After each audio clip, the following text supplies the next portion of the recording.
For example, in the Old Testament, we see how God measures things or marks things out for divine judgment. Or, at times, He will mark things out or measure things off, if you will, to demonstrate His ownership or His protection, as we see in Zechariah 2, 1 through 5, where He measured off Jerusalem to protect them. Now, in this text, it would indicate, through context, that He's measuring them off to protect them. Notice that there's no mention of actual physical dimensions.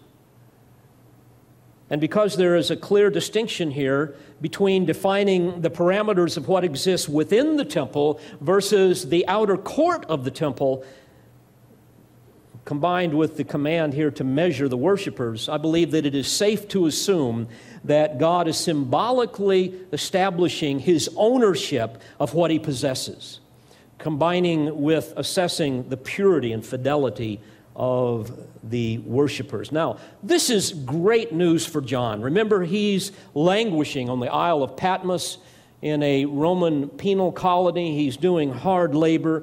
He's an old man in his 90s. And he looks around and he's longing for the Messiah, the Lord, to return. And he sees that Israel has been absolutely devastated.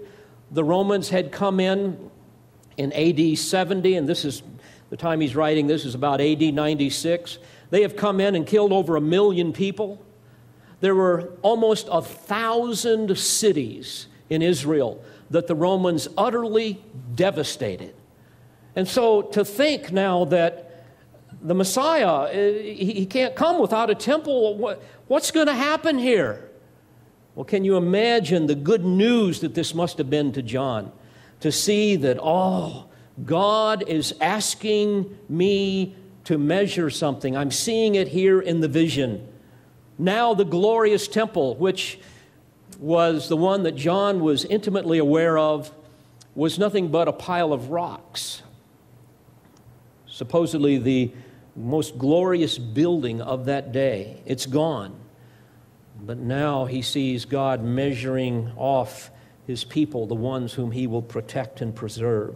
So here, I want you to understand that God is claiming ownership of the temple and of the altar and measuring the worshipers who would be His covenant people, Israel, establishing the fact, certainly, that their worship is not measuring up. Nevertheless, He is marking them off as a special object of His divine favor to be protected during the final 3.5 years of judgment, of His wrath, and ultimately to be reconciled unto Himself.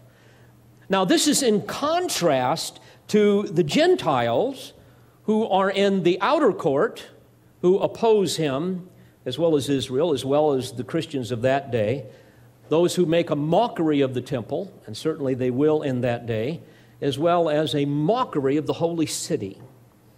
This leads us to our second division here of this text, and that is the outer abandonment. The outer abandonment. Verse 2 says, "And leave out the court which is outside the temple."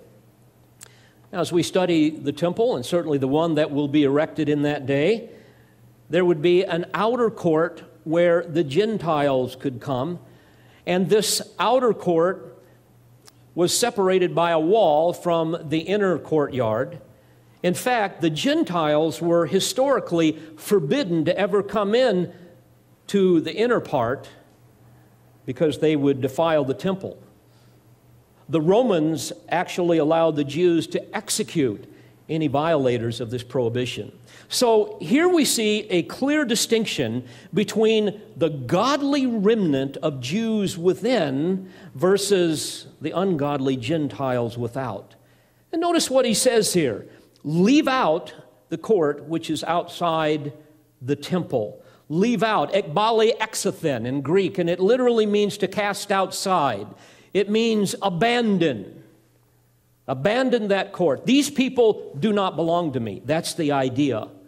In fact, in the New Testament, the Greek verb ekbalo, I cast out, speaks of rejection or removal from divine favor.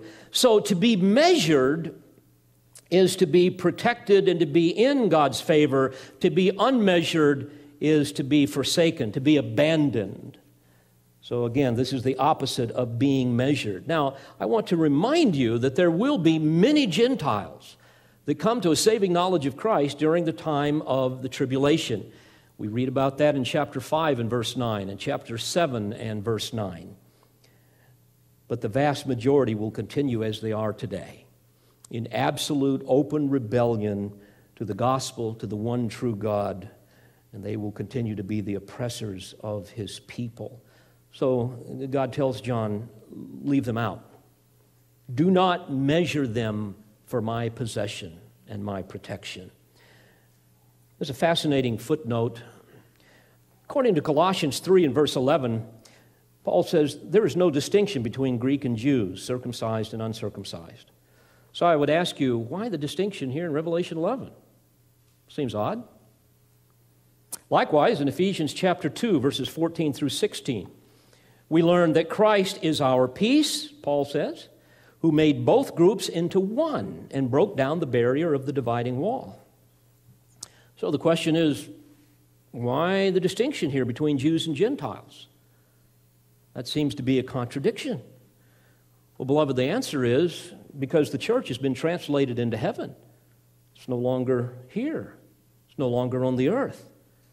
Even as the Lord promised in Revelation 3:10, that I will keep you from the hour of testing, that hour which is about to come upon the whole world to test those who dwell upon the earth. Now, were the church still on earth, the distinctions between Jew and Gentile would remain valid.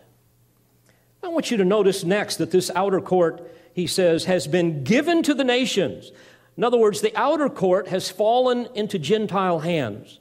And he says, and they will tread underfoot the holy city for 42 months. In other words, they're going to control and defile the temple and the holy city for 42 months, 3.5 years. Now, evidently, the Jews will be allowed, after they build their temple, they will be allowed to worship in freedom, to worship as they please. But now, by this time in the tribulation, the Antichrist has desecrated the temple, and because of the certain animosity that he will have towards Israel, and especially the two witnesses that we read about later on here in Revelation 11, he is going to be absolutely furious with Israel, and he will turn on them. Jesus predicted that Jerusalem would be destroyed in Luke 21:20, and certainly it was in AD 70.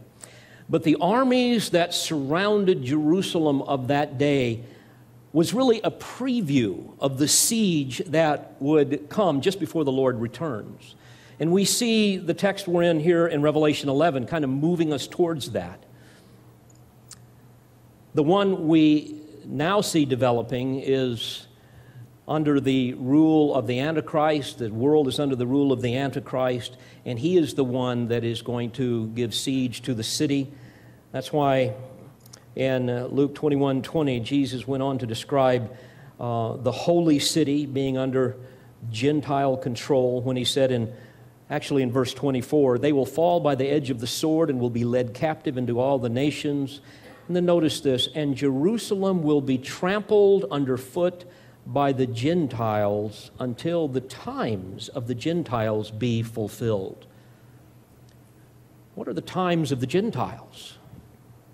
Well, it began at the Babylonian captivity under Nebuchadnezzar in 586 BC, and it still exists to this day.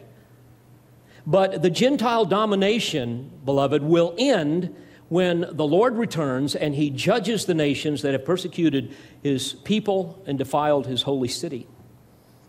In fulfillment, frankly, to the promises he made to Abraham, you will recall in Genesis 12:3, God says, and I will bless those who bless you, and the one who curses you I will curse.